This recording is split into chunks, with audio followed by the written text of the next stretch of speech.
I'm leaving you. I can't believe you were married. I can't believe it. Molly, wait a minute. Don't be deceived. What do you mean deceived? You're dating me when you have a wife, right? She introduced herself as your wife. You must have been surprised. Really, I'm sorry about you being startled.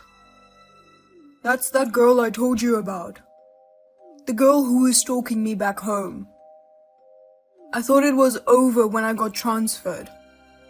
I didn't think she'd come follow me all the way over here. She's a little crazy. She just called herself my wife. You don't need to believe her. I see. That woman, Rebecca, was your stalker. Yes, that's right. I'm really in a bind. Oh, don't worry. That stalker girl is gone. I'll protect you, don't worry. Where are you? I'll go get you. No thanks. I got a room at a hotel. I'll stay there tonight. Don't be silly. I said I'll pick you up. The hotel in front of the airport, right? West entrance, east entrance. Nope. I'll take the bus. Get off at another stop and stay there.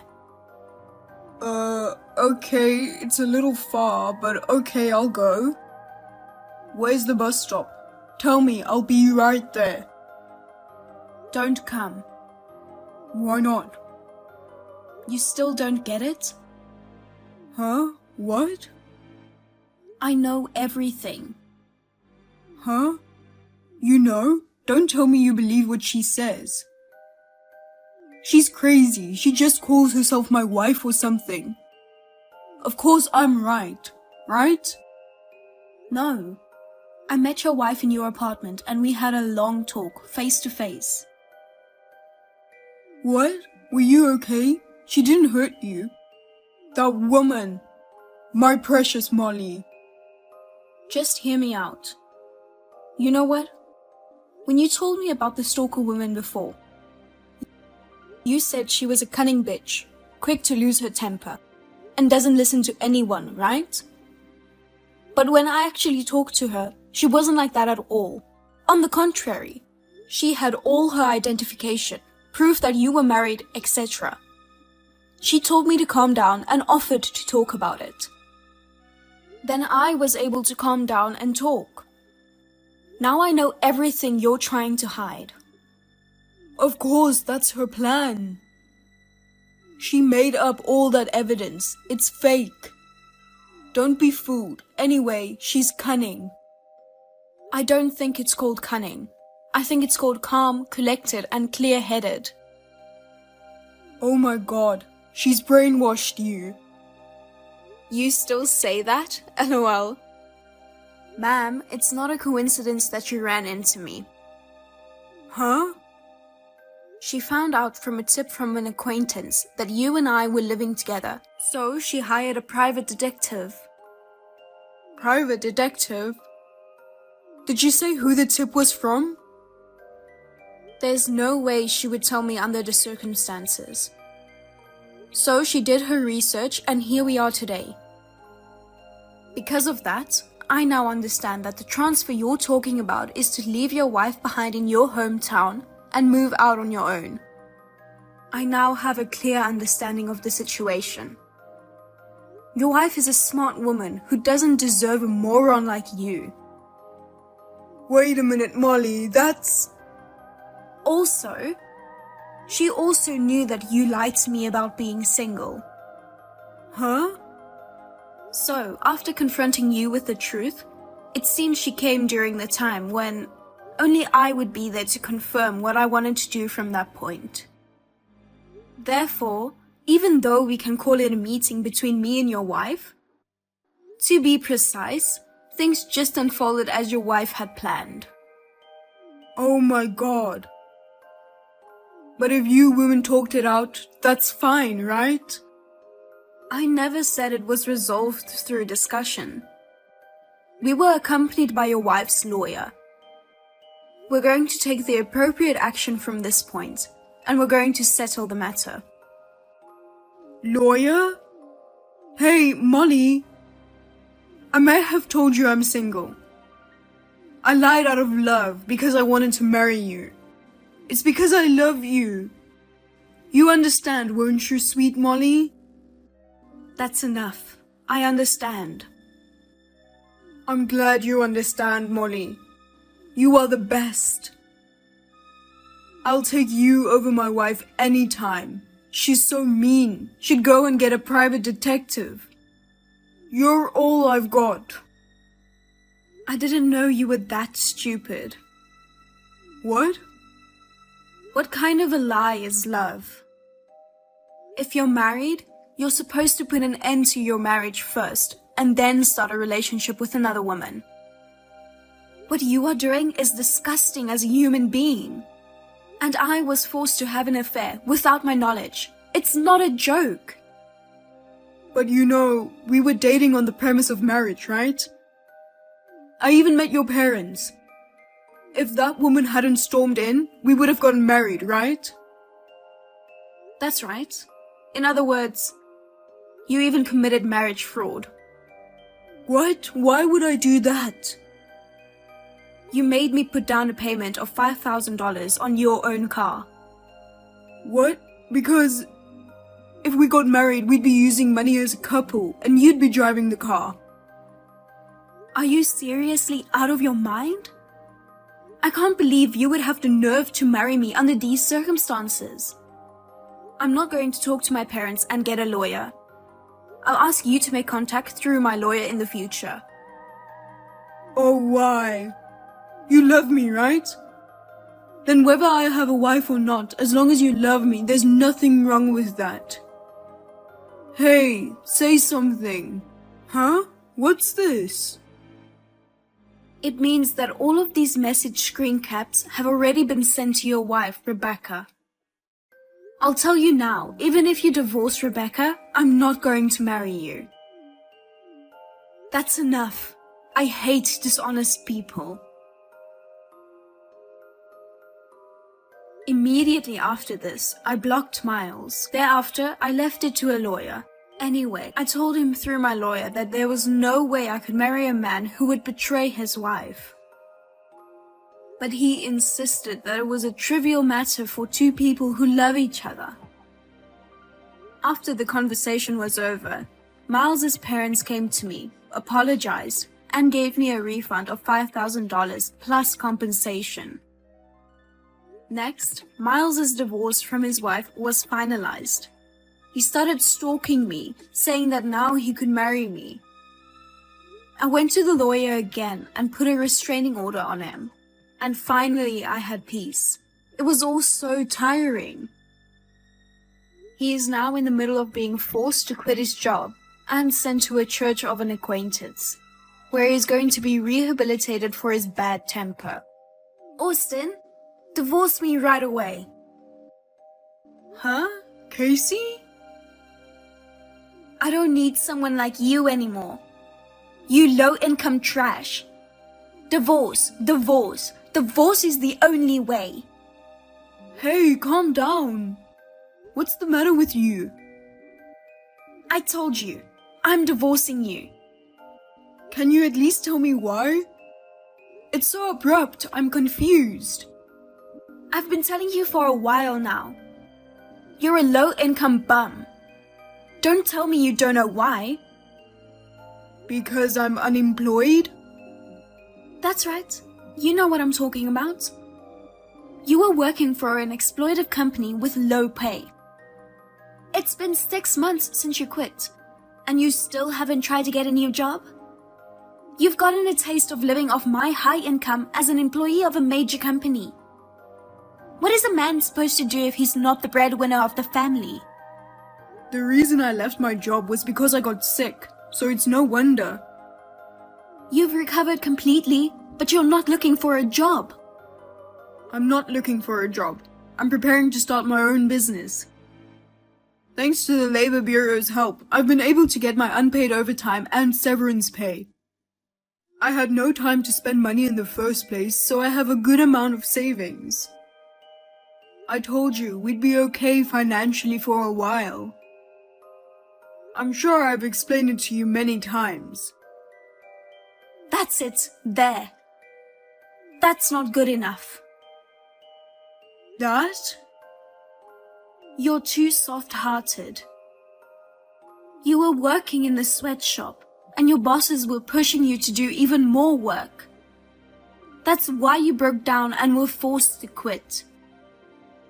I know that's something I should reflect on, but... You're such a social weakling. You starting your own business. Don't make me laugh. I'm only losing money by being with someone like you. There's no point in staying married to a husband you know will fail. I've decided I won't be tricked anymore. I'm not trying to trick you. I'm trying to change who I used to be. Low-income scumbags are cocky. I'd really like to ask for alimony, but I don't think you have that kind of money right now. I'll just take all of our joint savings and be satisfied with that. Sign the divorce papers I left in the living room and get them to the courthouse. You don't have any objections, do you? Huh? What do you mean, divorce papers? You're going to divorce me right now? Of course I am.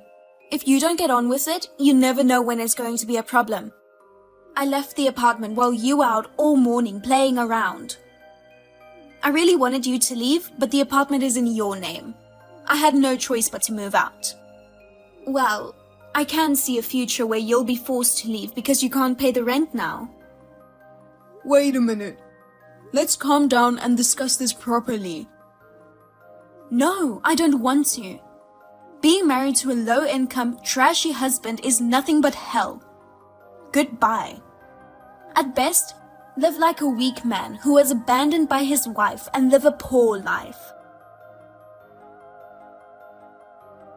Austin, it's been 3 years. I hope you've reflected on your past by now. You did, didn't you? I thought it was time for you to repent your foolishness and come to me for help. So I've been kind enough to contact you. How kind of me. Who are you? Huh? Hi, it's Casey. Your wife? I don't have a wife with that name. You've got the wrong person. You're being so tough again. What do you want? You haven't contacted me even once in the 3 years since our divorce. I thought maybe you were still living at the bottom of the heap and were embarrassed and stubborn. I wonder what park you are homeless in. I'm sure you're living a very poor life. That's why I called you. I see. Thank you for taking the time to do that. Well, I'll get back to talking about you. No, thank you. What? You're still stubborn. You're the one who's in trouble because you can't get back with me. The one who makes a lot of money. It's time for you to stop being so stubborn and be honest. I'm just being honest about my feelings. Huh? You know what? I know you haven't changed much since our divorce 3 years ago. If I'm not mistaken, you're probably making less money than before. You don't even live in a decent house, do you? What makes you think that? I saw you on a street downtown. That empty store over there is where the popular cafeteria is going to open its 3rd branch, right? Was that interior work? You were working there in a dirty t-shirt and jeans, right? Oh, you saw me. Yeah, that was me. You were painting the walls. So are you working part-time as a painter or something? You know, it's a bottom-of-the-barrel kind of job. Don't make fun of painters. Well, you've just been told the truth and you're all red in the face. Not me. It's just really rude to painters. I'm not a painter, and that's not a part-time job. It's my cafe, and I painted it myself with passion. What's that? LOL. Well, that's whatever. So, where do you live now? Why? I just decided to get back together with you. Did you read the text message? I never said I agreed to get back together with you. Oh my, what else could your response be other than yes? You know that if you remarry me with a high income, your life will be stable, right? I am the only woman who would marry low-income trash like you.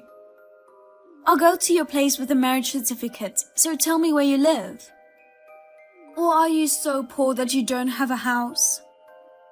If you were homeless, you'd want to get back together with me, wouldn't you? LOL. Casey, oh you. You say high income, high income. 4 hours a day, 4 or 5 times a week, $11 an hour. Huh? And I heard you're not working more than one job at the moment. How is that high income? What are you talking about? I'm still an employee of a major company with a high income. I'm the envy of all career women. No, you're not. Just 2 weeks ago, your relationship with your married boss got found out. You couldn't stay at the company, so you voluntarily resigned. You're working part-time now. I know. Huh? Wait, why?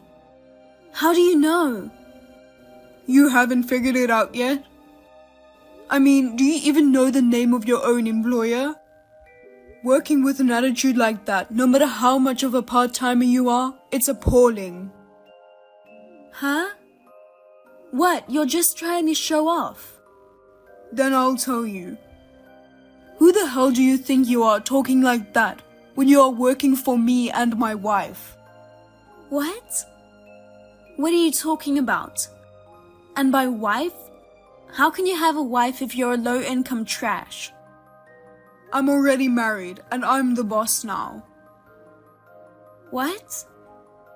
I own the cafeteria where you started working part-time the other day. Huh? A few months after you and I divorced, I successfully opened the first cafeteria. So now I'm the president and manager of the first store. And the person who became my wife was one of the opening staff there.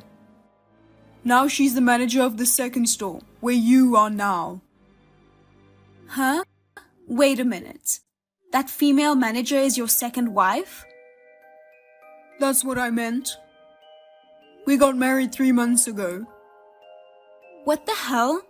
That's way too coincidental. It's a really great coincidence, isn't it?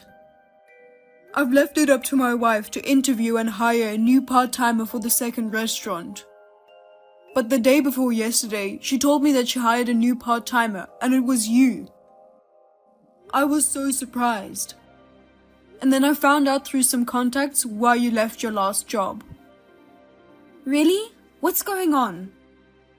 My wife didn't know that the new part-timer was her husband's ex-wife, so she hired you. When she heard about it from me, she just looked shocked and appalled.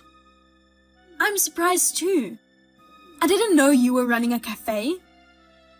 And that you had the talent to expand to a third location. If you were planning to become the president, why didn't you tell me? I told you that I was preparing to start my own business. But when I tried to explain to you what I wanted to do, you said you didn't understand what I was trying to explain. You said it was pointless to ask me because I wouldn't succeed anyway. You wouldn't listen to me at all. Well, Well, let's not talk about that. I've decided to let you work here for a while, just to see how it goes. If you don't feel comfortable, you can quit. If you're willing to separate your work and private life, I don't mind at all if you keep working here. What are you going to do? of course I'm going to quit. I can't imagine being used by you and your wife. It would be such a humiliating thing to do. Yes, I get it. Damn it. I thought I could work at a popular cafe. But because of you, I've wasted my time. If you had checked the president's greeting on the homepage, you would have figured it out. Didn't you check that before you applied? Oh well, I'm sorry for taking up your time.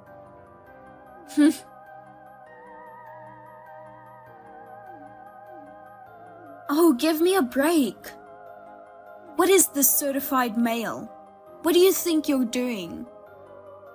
Did you get it? Well, it's just what it says. You want me to pay alimony? What reason would there be for alimony? About the infidelity with your boss, which we talked about the other day. What? You were having a relationship all the way back from when we were still married. I found out from the evidence I gathered. No way. Now that I know, it's possible to file for alimony even now. I'm going to make sure it gets done. Oh no. My boss's wife wants me to pay compensation too. And I've been fired from my job. I was just wondering how I was going to make ends meet, and now you're adding on another layer? Don't you feel sorry for me? I'm sorry. You'll have to go through a lawyer for your side of the story. Huh? Well then, I'll leave you to it.